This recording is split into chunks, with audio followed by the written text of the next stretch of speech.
Pemirsa Intens Investigasi. Seperti diketahui, Sarwenda kemarin secara mendadak menyambangi Polres Metro Jakarta Selatan demi menyerahkan bukti tambahan terkait dugaan fitnah keji yang merugikan keluarganya.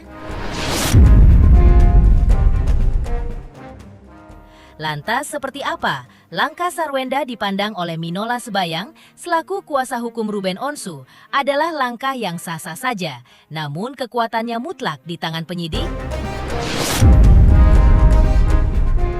Lalu mengapa Ruben Onsu menolak memanfaatkan laporan masyarakat terkait dugaan eksploitasi anak sebagai alat politik untuk merebut hak asuh di pengadilan?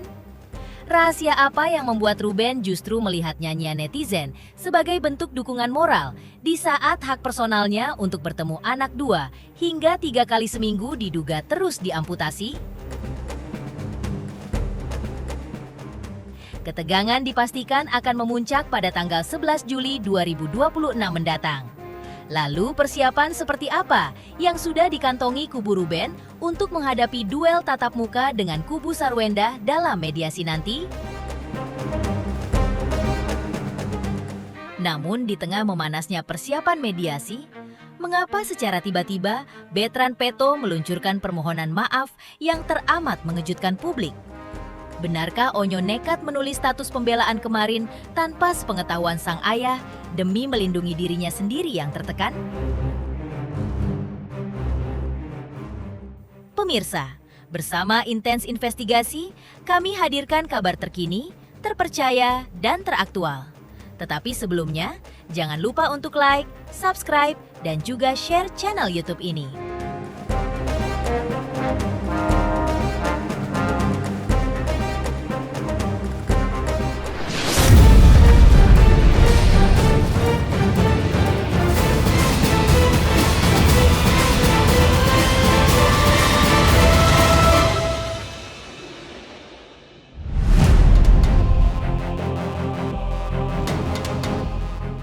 Di tengah polemik hak asuh anak yang kian memanas pasca perceraian, Sarwenda diketahui sempat menyambangi beberapa lembaga perlindungan seperti KPAI dan Komnas Perempuan.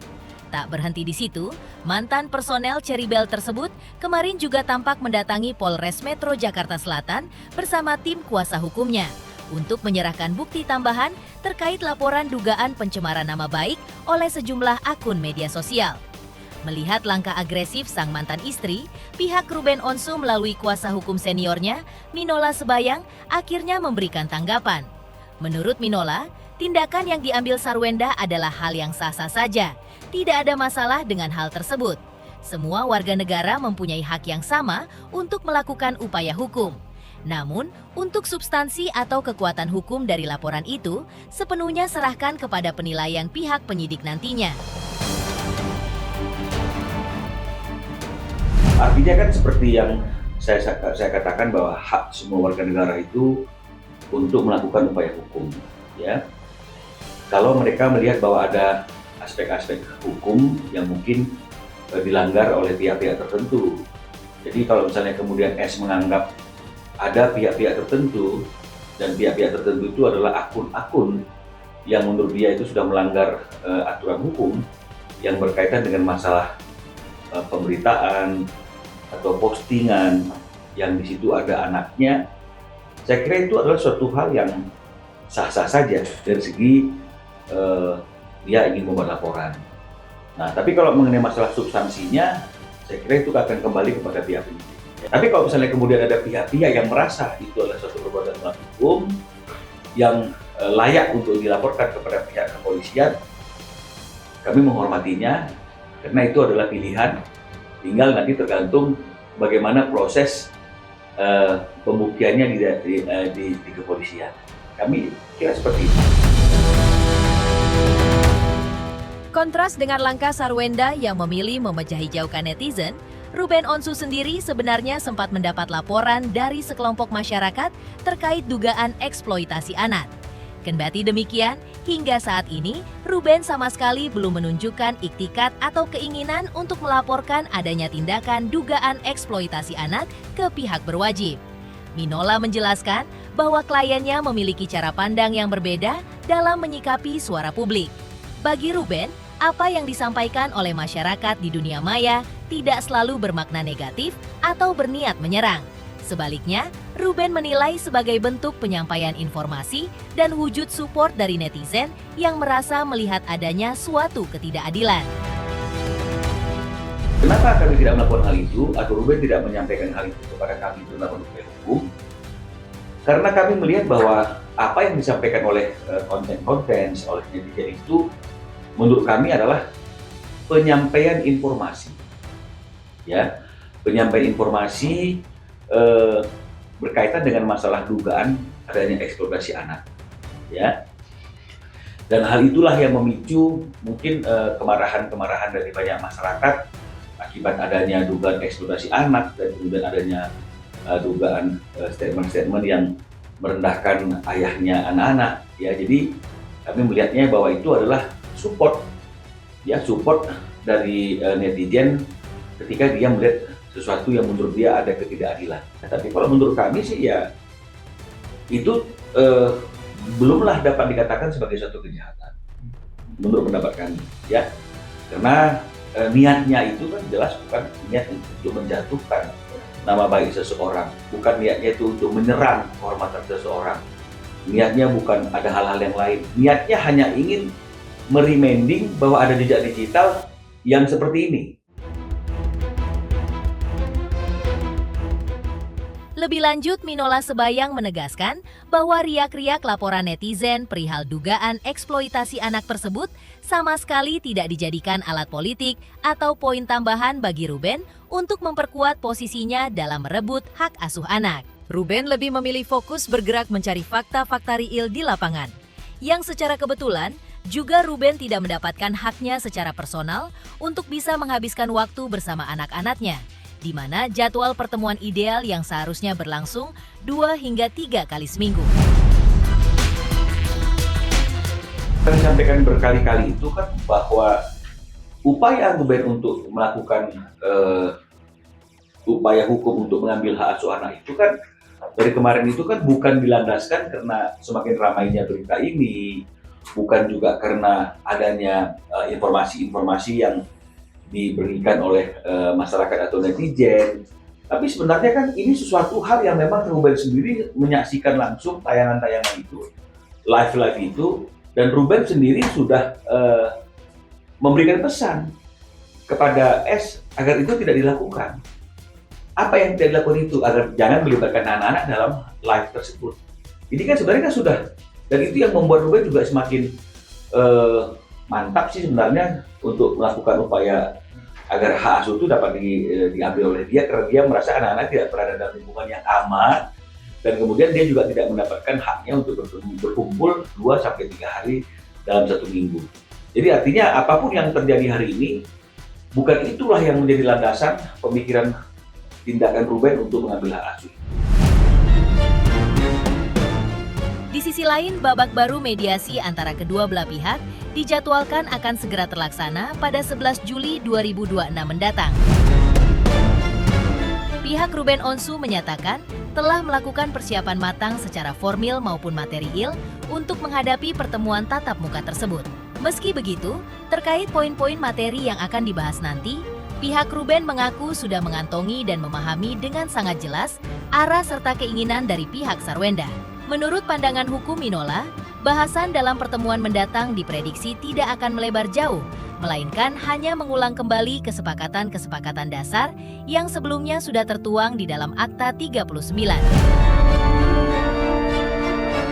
Kalau misalnya Ruben mengatakan terhadap pertemuan di tanggal 11 ini, ya joint meeting seperti apa yang disampaikan oleh kuasa hukum S, ya kita akan tunggu di tanggal 11 Juli ini. Jadi saya kira ini sudah mulai ada, sudah ada ya, yaitu tahapan-tahapan langkah yang akan dilakukan. Persiapan tanggal 11 itu ya kami harus menjaga kesehatan kami agar tidak ada halangan untuk hadir tanggal 11. Karena kalau masalah materinya kita sudah paham, materinya kan kita sudah tahu, ya. Karena itu item yang mengulang dari apa yang sudah disampaikan di Akta 39 berkaitan dengan masalah pembagian waktu anak itu, kemudian masalah nafkah. Ketiga adalah masalah monogami. Selanjutnya, seperti apa pula, Betran Peto secara tiba-tiba sampaikan permohonan maaf terbuka bagi pihak yang merasa tersakiti oleh tulisannya. Hingga tegaskan status tersebut dibuat murni hanya untuk melindungi dirinya tanpa maksud menyindir siapapun. Resmi menjomblo seperti apa juga, Betran Peto konfirmasi hubungannya dengan Akila kini telah kandas. Pemirsa, Intens Investigasi. Jangan lupa saksikan terus Intens Investigasi. Dan pastikan jangan lupa untuk like, subscribe, share, dan juga komen. Halo, saya Denny Darto yang mengucapkan selamat untuk Intens Investigasi yang road to 4 juta subscribers, luar biasa. Dan ini semua berkat dukungan kalian yang terus menyaksikan dan setia untuk menonton Intens Investigasi dan tayangan saya di kanal ini. Terus saksikan Intens Investigasi di 5 juta, 6 juta, 7 juta subscribers, dan seterusnya. Terima kasih, sampai jumpa.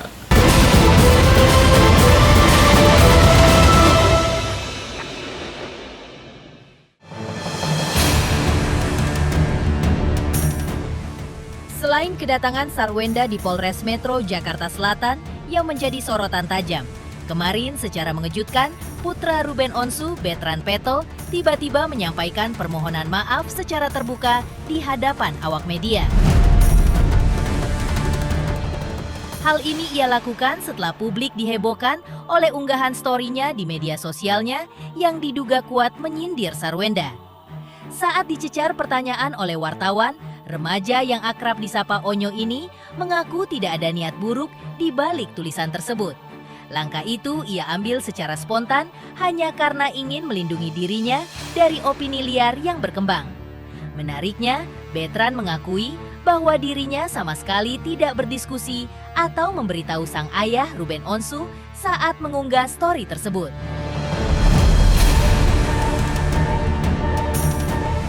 Kemarin juga karena emang akunya juga saking pengen ngejaga ayahnya, jadi mungkin aku minta maaf juga untuk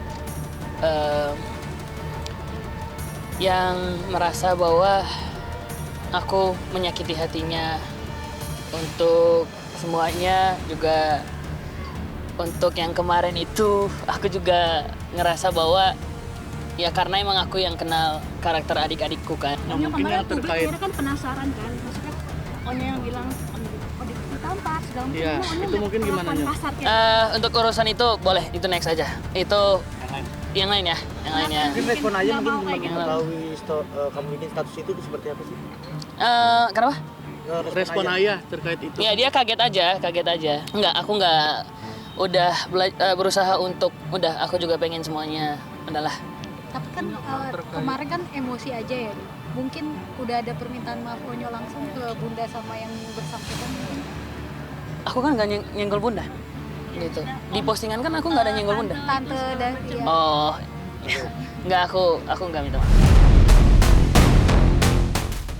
Menyinggung soal momen emosional beberapa waktu lalu sebelum Ruben Onsu bertolak ke Tanah Suci, di mana Ruben sempat bertemu dengan kedua putrinya di bandara, Betran menyebut kejadian itu benar-benar di luar dugaannya. Ia mengaku sama sekali tidak tahu jika adik-adiknya akan hadir di sana untuk melepas keberangkatan umrah sang ayah.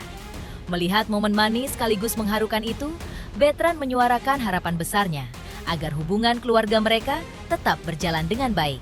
Lebih lanjut, ia menegaskan dukungannya agar Ruben Onsu bisa mendapatkan ruang dan waktu yang lebih luas untuk bertemu dengan anak-anaknya secara rutin, tidak hanya di momen-momen menjelang keberangkatan ibadah saja. Aku kemarin itu waktu di sana, waktu kemarin Bunda dan adik-adik samperin, itu di luar dugaanku karena aku nggak tahu kalau mereka ada di sana gitu. Pas aku nyampe ke sana, aku lihat, nah dari situ aku memberi ruang untuk adik-adik bisa bertemu dengan ayah gitu. Dan aku sih hai kok sama Bunda. Halo Bunda, gitu. Aku tatap-tatapan juga. Nanti Wendy lihat aku juga lihat adik-adik. Begitupun juga adik-adik. Aku hanya mendukung gimana biar ayah bisa ketemu sama adik-adik di waktu yang pas gitu, nggak di saat lagi umroh gitu, nggak di saat lagi mau pergi ibadah. Tiba-tiba kemarin muncullah wartawan banyak gitu. dan juga ada adik-adik di sana gitu. Dan aku nggak tahu adik-adik habis dari mana, dan mereka habis pulangnya dari, kan setahu aku kemarin habis dari Singapura ya, ada les balet kalau nggak salah. Aku tanya sama ayah, adik-adik kenapa habis dari sini gitu, habis dari les dari Singapura kalau nggak salah habis pulang. Menurutku nanti kalau misalkan ayah habis pulang dari umroh, mungkin bisa ajak ayah untuk ketemu. Karena di posisi itu menurutku ya mau gimana, nggak bisa ngomong apa-apa juga, tapi aku berusaha untuk, aku lihat Cici, aku lihat Nia, mereka senyum ke aku juga senyum ke mereka, tapi aku ngelihat mata ayah juga kaget ngelihat mereka ada di sana. Jadi aku memberi ruang untuk dimana ya ini waktunya ya untuk bisa peluk adik-adik. Pengennya baik-baik aja semuanya ya, kayak cepet kelar gitu, kayak ketemu lagi sama gitu. Aku berharapnya gitu. Di sela-sela klarifikasinya mengenai masalah keluarga, Betran Peto juga membawa kabar mengejutkan seputar kehidupan asmaranya. Bahwa jalinan cinta monyetnya dengan gadis bernama Akila kini telah resmi kandas. Meski hubungan asmara mereka tidak lagi berjalan bersama, Betran tidak menunjukkan rasa penyesalan atau permusuhan. Sebaliknya, ia justru menyampaikan rasa terima kasih yang mendalam kepada sang mantan kekasih. Di mata Betran, Akila tetaplah sosok perempuan yang sangat baik, memiliki sopan santun yang tinggi, serta tulus menyayangi semua orang di sekitarnya, termasuk dirinya.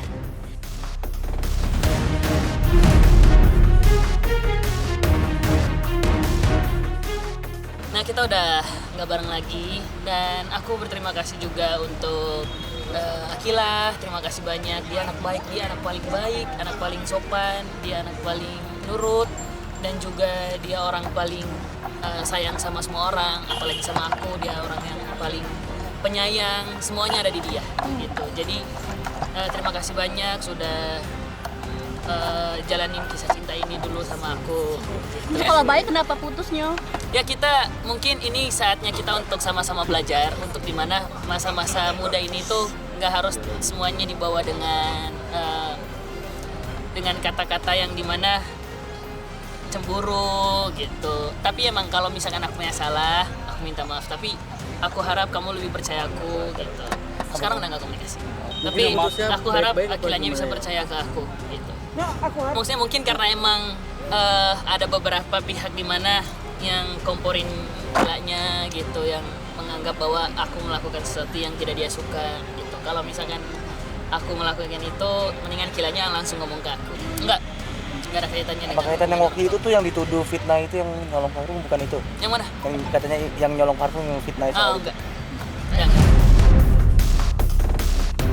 Selanjutnya, seperti apa pula, Sarwenda secara tiba-tiba geruduk Polres Jakarta Selatan. Hingga tak main-main, sang artis pun resmi melaporkan deretan akun media sosial dan menyerahkan sekeranjang bukti tambahan terkait dugaan pencemaran nama baik, ditambah pula fitnah yang sudah kelewatan. Pemirsa, Intens Investigasi, jangan lupa saksikan terus Intens Investigasi. Dan pastikan, jangan lupa untuk like, subscribe, share, dan juga komen.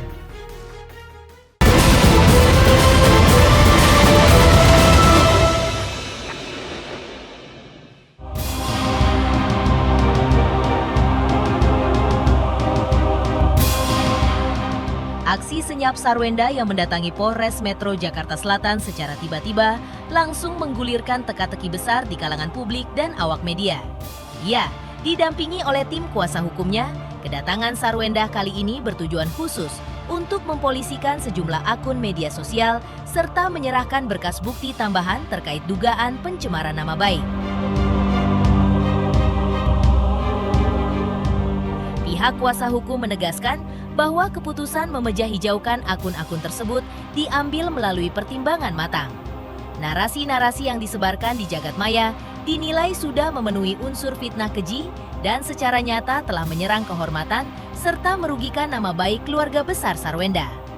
Langkah hukum yang terkesan mendadak ini tak pelak memicu spekulasi liar di tengah netizen. Publik pun mulai mengait-ngaitkan laporan ini dengan rumor miring yang sempat santer berembus belakangan ini.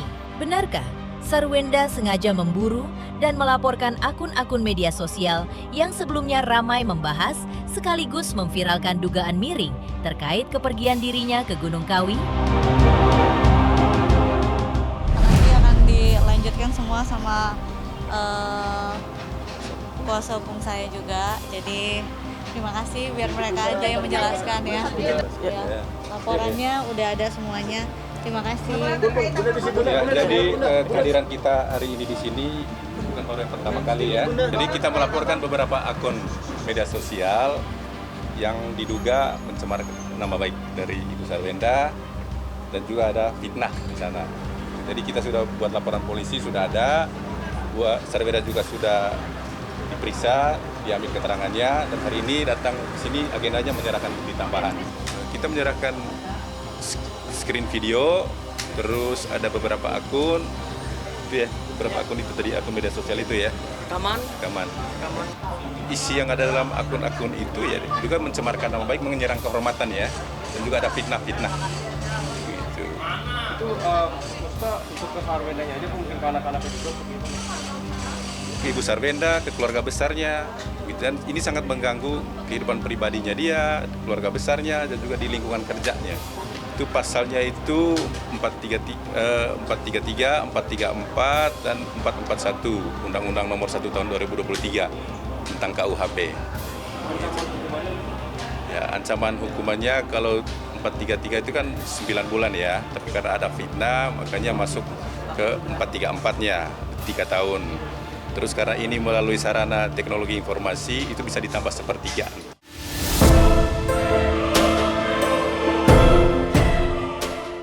Pemirsa, Intens Investigasi, jangan lupa saksikan terus Intens Investigasi dan pastikan jangan lupa untuk like, subscribe, share, dan juga komen.